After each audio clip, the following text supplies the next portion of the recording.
Like many others, the speech teacher finds it convenient and efficient to have a kit for necessary materials. A sturdy, compact, and portable case is used. The speech kit contains a box of wooden applicators,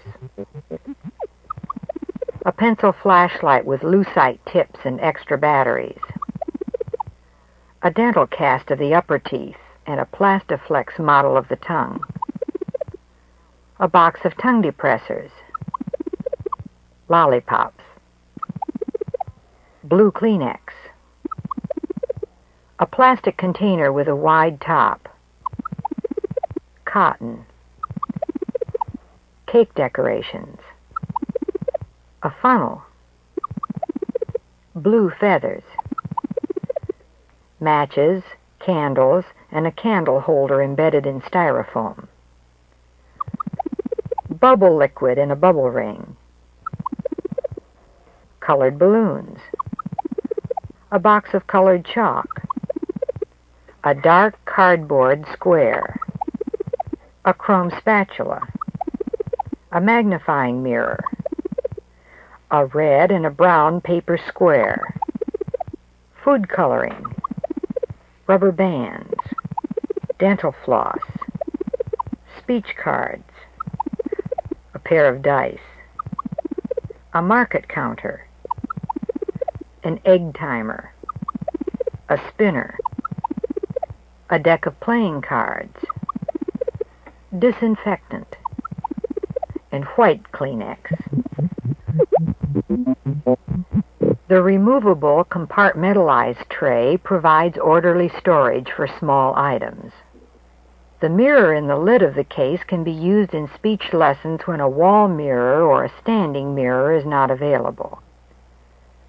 The speech kit items provide visual and sometimes tactile aid for developing or correcting speech sounds and for teaching other aspects of the motor skill, speech.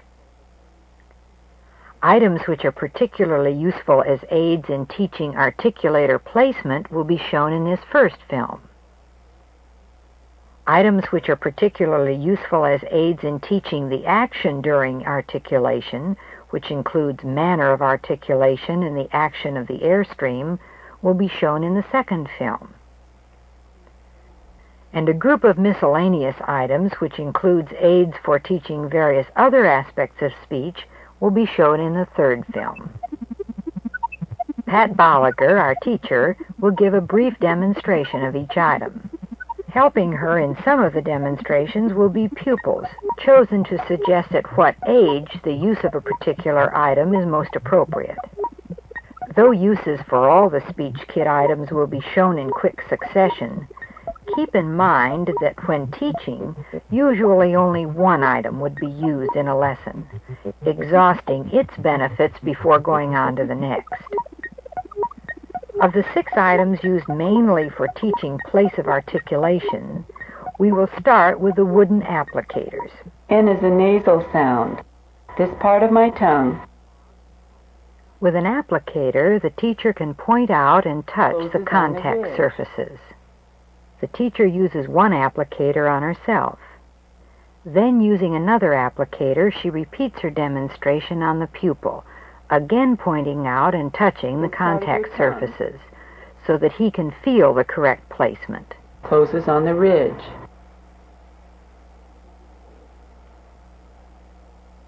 Now take the position for N. A pencil flashlight is useful for lighting the mouth so that the placement of the tongue can be seen clearly. For N, the flashlight helps to show the apex of the tongue closing on the ridge.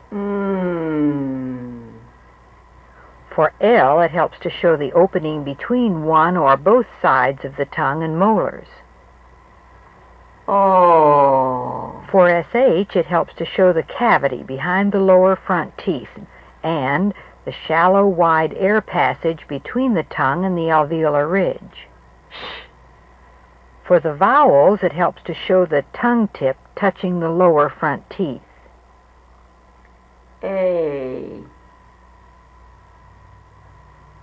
E. Ah. O, oo. And for NG, it helps to show the back of the tongue raised and the apex down.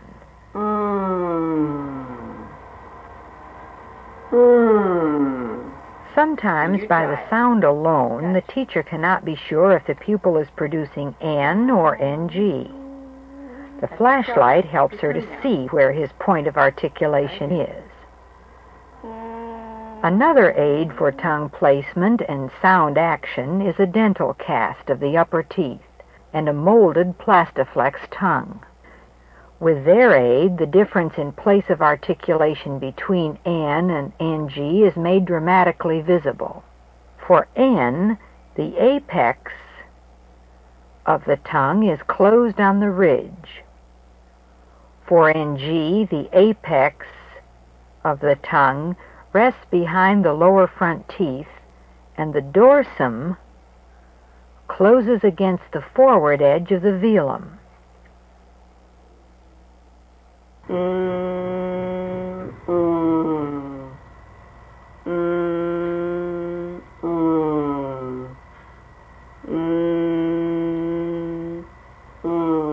Or, to demonstrate a T, the tip of the tongue is closed against the alveolar ridge, and the sides of the tongue are closed against the teeth. Air is held in the mouth until it's exploded when the tongue tip opens.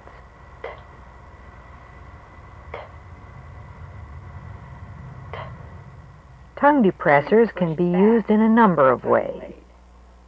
Here, the teacher uses a tongue depressor to help Eric with a step in producing SH.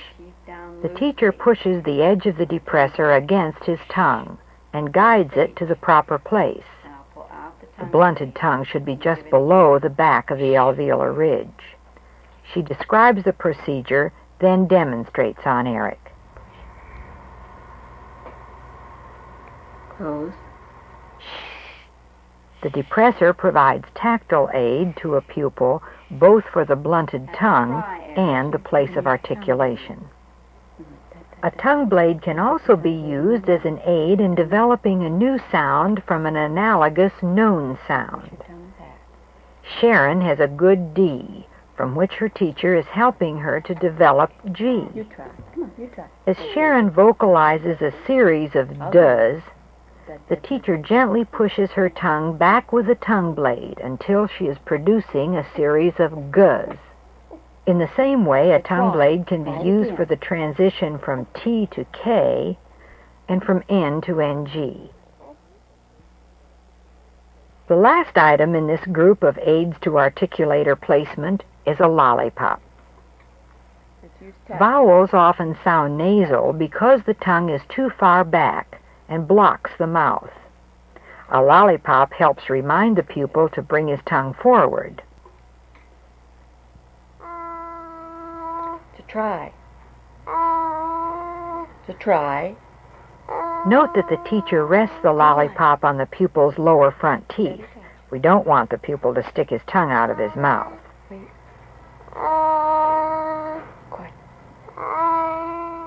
In this film, we have demonstrated some of the possible uses of 6 items from the speech kit, those which aid in teaching place of articulation. In the next film, we will demonstrate the second group of speech kit items, which aid in teaching the action during articulation.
film will demonstrate the speech kit items which aid in teaching the action during articulation.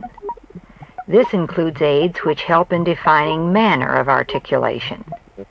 That is, whether a sound is a sonorant, like W, R, or L, a fricative like F, V, or TH, a sibilant like S, SH, or ZH, a nasal like M, N, or NG, or a plosive like P, T, K.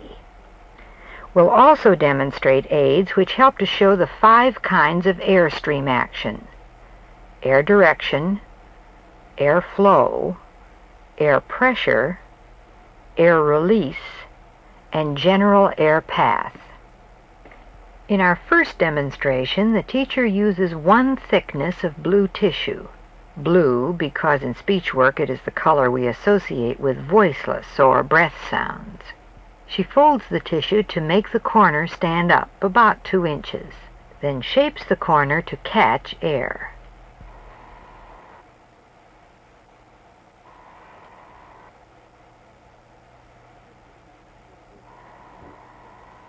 The tissue becomes a visual aid, showing air direction and air pressure for a voiceless continuant, like WH. Or, for a voiceless plosive like T, it shows air pressure and air release. Notice that for the T, the tissue is held slightly lower. A good plosive has a sharp, clean, short sound. Another effective use of blue tissue is to make a flag by sticking a corner of tissue on the end of an applicator.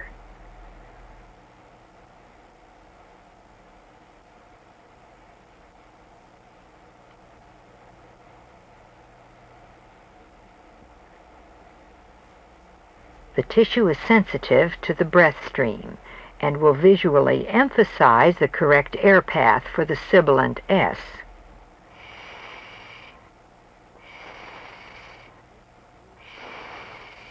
For S, the flag should move only when placed in front of the opening at the tip of the tongue, which is grooved to allow breath to escape.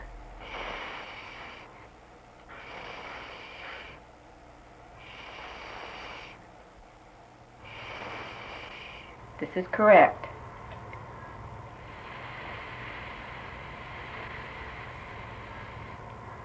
This is incorrect. Do it again. Another use for Kleenex is to shred tiny bits of it into a container. Keeping the Kleenex in the jar requires proper control. E. Too little pressure and they won't move. E. Too much pressure and they'll fly out. He. As a variation, the teacher uses cotton bits. Although the fricative V is a voiced consonant, it does contain some breath component. For S and for SH, a field of cake decorations on a smooth surface is effective in showing the width of the air path. The decorations will also jump from the air pressure of a plosive such as K, a sound that is virtually invisible for lip reading. A feather, too, shows this difficult sound. Not only is a feather a good visual aid for gauging proper air pressure for any plosive, it is particularly useful for demonstrating continuous sounds like F. Since the downy part of the feather is the most sensitive, it is the best part to use. A candle flame is a good visual aid for showing general air path and proper air pressure.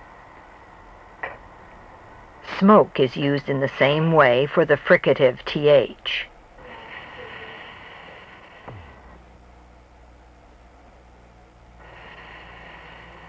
The candle holder is embedded in styrofoam for safer handling. Bubbles, too, provide a device for visualizing air action. The teacher blows the bubble and catches it on a bubble ring. Try not to break it. It popped! When P has just the right explosion, it doesn't break the bubble, but moves it gently. To get proper explosion on a plosive, there must be a sufficient buildup of air in the mouth, implosion, before exploding the sound. A balloon held lightly at the neck will respond with a bounce to the explosion.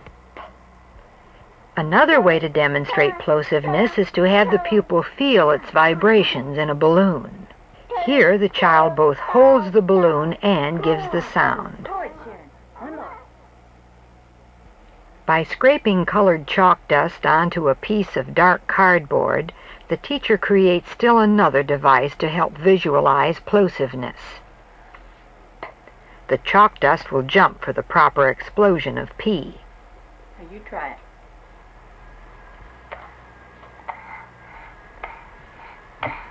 Good.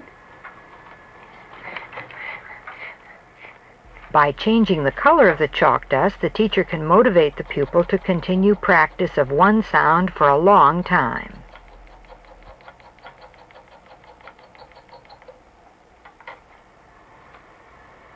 Try it again. The last item we will demonstrate in this film is a chrome spatula. It serves as an aid for making visible nasal emission, or the lack of it. E is not nasal, therefore no fogging shows on the spatula. For M, a nasal, fogging shows. In this film, we have demonstrated the speech kit items which are useful as aids in teaching breath stream action and manner of articulation. In the third film on the speech kit, we will demonstrate the remaining items, which fall into two categories. 1. Items which serve as aids in teaching other aspects of speech. And 2. A number of items which, though they're not used for teaching speech, are useful to have at hand during a lesson. We will also give suggestions of how to make or where to find some of the speech kit materials which are a little out of the ordinary.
In this third film on the speech kit, we will demonstrate the remaining group of miscellaneous items. Included in this group are a few items from the preceding films for which we will show other uses. A hand mirror is an excellent tool for self-monitoring when the pupil is ready to practice a speech skill on his own.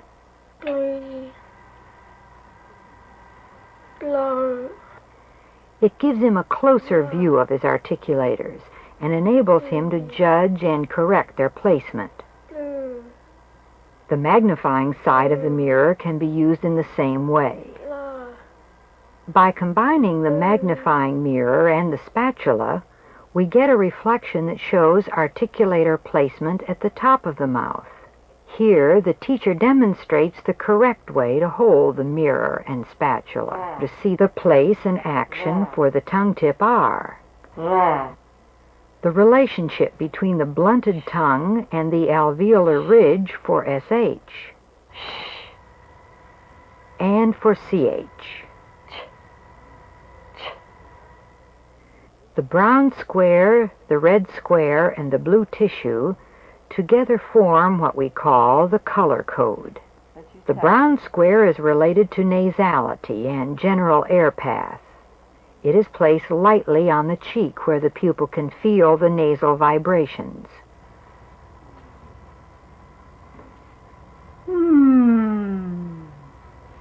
Good. The red square is related to the laryngeal action associated with voiced sounds. It is held lightly, like a sandwich, with its edge against the larynx, so the pupil can feel the vibration of the voice in the paper. Oh, Bo, Bo, Bo, Bo. Good, Laurie. Use touch. The blue tissue is related to the laryngeal action associated with voiceless sounds and is held in front of the mouth.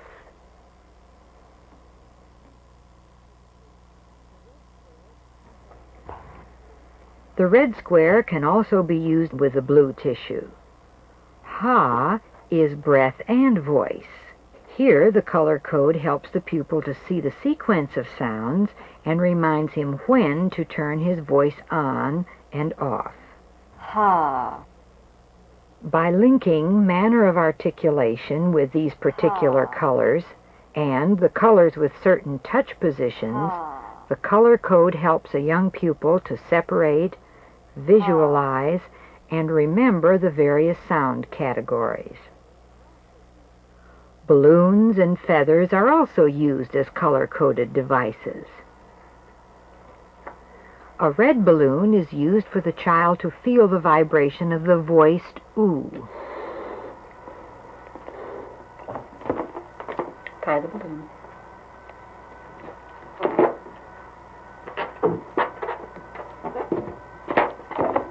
Hold the balloon.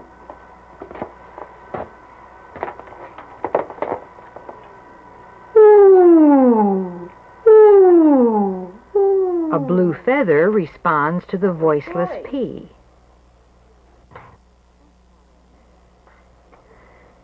Food coloring, rubber bands, and dental floss are useful as aids when helping a pupil to get correct tongue or lip shape.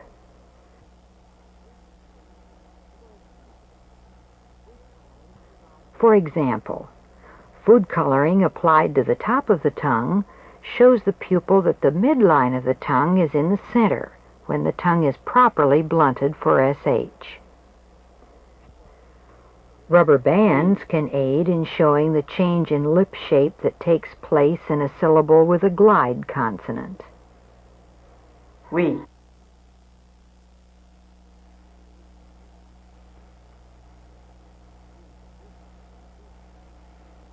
We. The movement is reversed for you. You. Beyond preschool, when pupils are ready to work on more difficult sounds like L and S, dental floss becomes a useful aid.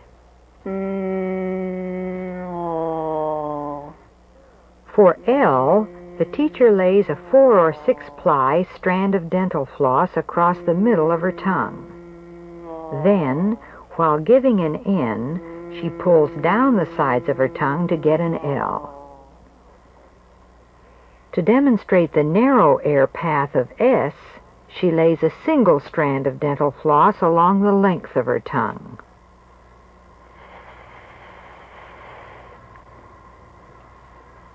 You try.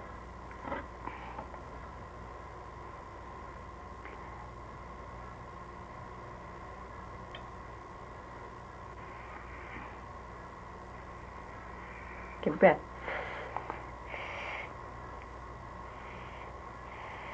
Good. Okay, now look.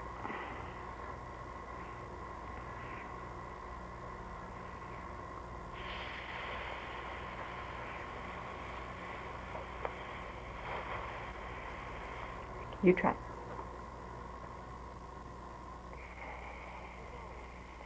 A pack of speech cards is always included in the speech kit for easy access to the printed form of speech sounds. They are useful as stimulus or reinforcement materials. Although this pack is of Thorndike spellings, the teacher may use whichever orthographic system she prefers. Each sound is printed on a separate card and can be used singly or in combination. 2. 2. Another group of items from the speech kit are the gaming devices. Like adults, children seem to be stimulated by the element of chance. These devices can be used for a variety of games and to determine the length of time or the number of times a pupil will practice a specific speech item. Also handy for use at all times is white Kleenex. Remember, blue Kleenex is reserved for use as a speech aid. If you have to wipe a pupil's nose, use white Kleenex. Keeping all speech aids spotlessly clean is very important. Routine use of disinfectant minimizes the danger of spreading germs. At the end of each lesson, the careful teacher cleans and replaces each item she has used and prepares for the next lesson. Unlike in our demonstration, cleaning up after a speech lesson involves only 1 or 2 items. Remember, they are used sparingly. The speech lesson is for teaching, not for entertainment. In the speech kit films, we've shown only a few uses for each item. There are more. The creative teacher will undoubtedly think of many. Following are a few hints of how to take care of and where to get or how to make those items which are a little out of the ordinary. Ask your dentist for a dental cast. An imperfect or rejected one will do. The easiest way to cut styrofoam to the size and shape you want is with a hot knife. The model tongue is made of Plastiflex, obtainable at hardware stores. Use a plaster of Paris mold. To make your flashlight batteries last, take them out when the flashlight is not in use. Don't be misguided by so-called no-leak batteries. All batteries leak. A funnel is useful for rebottling the cake decorations or other very small items. The spinner is made with a piece of dark cardboard and a paper clip. A film can or a jar with a wide metal lid can be substituted for the plastic container. Chrome camp mirrors can be used instead of the mirror or spatula. Compact and portable, the speech kit is easily stored in the teacher's own tutoring room. Or, if she is called upon to teach elsewhere, it is light and easy to carry. The speech kit does not include all the devices that can be used in teaching speech, but it does keep handy for use standard equipment that is easily adaptable for dealing with the problems that arise most frequently in speech lessons.